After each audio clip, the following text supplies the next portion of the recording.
আপনারা অনেকেই জানতে চাইছেন যে আসলে এই মধুগুলো কিভাবে তৈরি হয়। আপনারা দেখতে পাচ্ছেন অনেক মৌমাছি এবং অনেকগুলো মৌ বক্স এখানে রাখা আছে।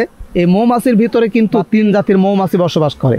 এই যে এখানে যেগুলো দেখতেছেন এগুলো হচ্ছে ডিম, আবার এই যে এখানে কিন্তু মধু আছে। এই দেখেন মধুগুলো এখানে রাখা আছে, প্রত্যেকটা খোপে খোপে হচ্ছে মধু আছে। আসসালামু আলাইকুম রহমতুল্লাহ। আপনারা দেখতে পাচ্ছেন যে এই মৌ বক্সগুলো এখানে রাখা আছে। আমি এই মুহূর্তে আসি হচ্ছে সরিষা মাঠে।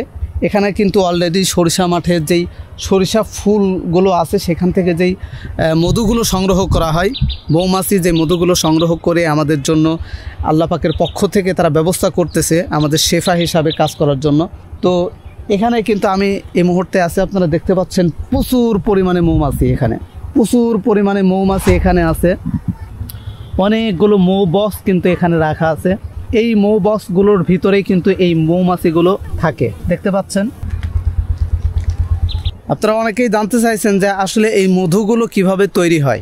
আসলে নিজের পক্ষ থেকে মধু তৈরি করার কিছু নাই, এখানে সব কিছু আল্লাহ পাক যেভাবে মৌমাছিকে হুকুম করছেন সেইভাবেই কিন্তু এই মৌমাছিগুলো চলাফেরা করে থাকে।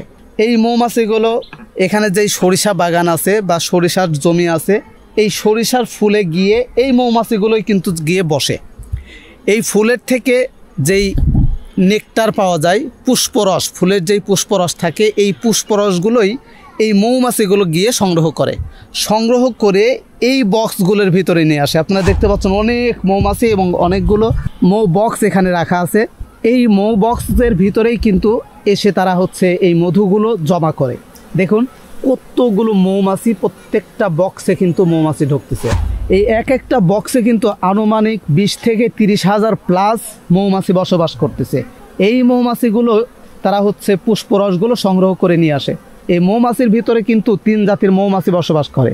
একটা হচ্ছে পুরুষ মৌমাছি, আর একটা হচ্ছে রানী মৌমাছি, আর বাদ বাকি হচ্ছে সব শ্রমিক মৌমাছি।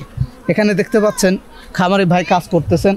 এই যে এখানে যেগুলো দেখতেছেন এগুলো হচ্ছে ডিম নাকি ভাই? আবার এই যে এখানে কিন্তু মধু আছে, এই দেখেন মধুগুলো এখানে রাখা আছে।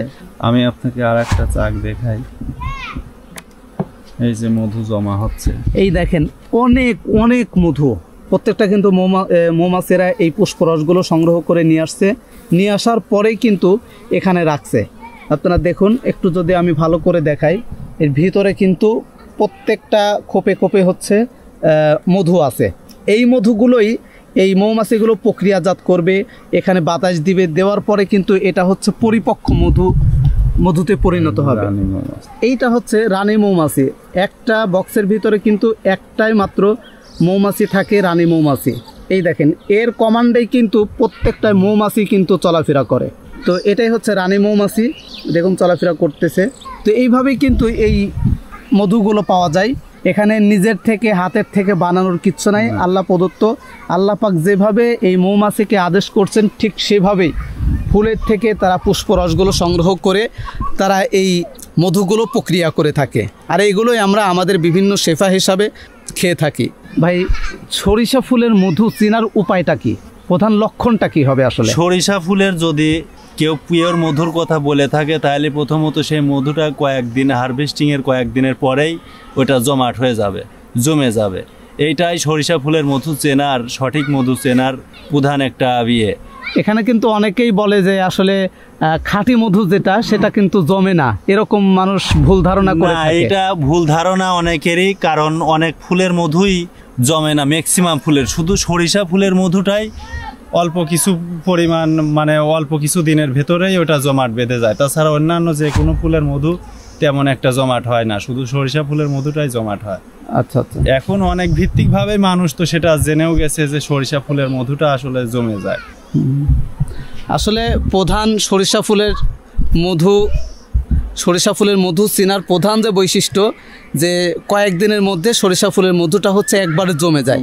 আবার এটা যদি প্রসেস করা হয় বা বিভিন্ন ফিল্টার করা হয় তাহলে কিন্তু আবার এটা জমে না।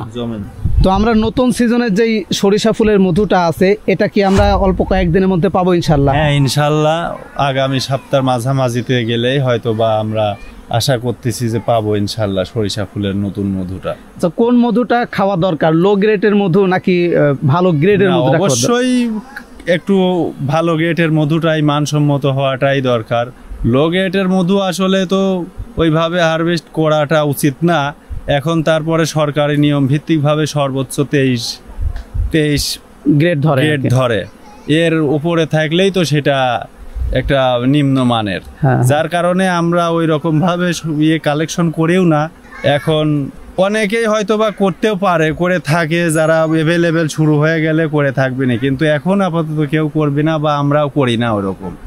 আর সর্বোচ্চ ভালো হয় যদি কেউ একটা ভালো গ্রেডের মধু খায়, তাহলে স্বাদ গুণাগুণ সম্পূর্ণটাই সে বুঝতে পারবে, তাছাড়া তো বোঝা মুশকিল। পরিপূর্ণ মধুর গুণ তো আসলে ভালো গ্রেডের মধুটাই মধুতেই থাকে। আপনাকে হ্যাঁ, হ্যাঁ, খেতে হ্যাঁ। হবে।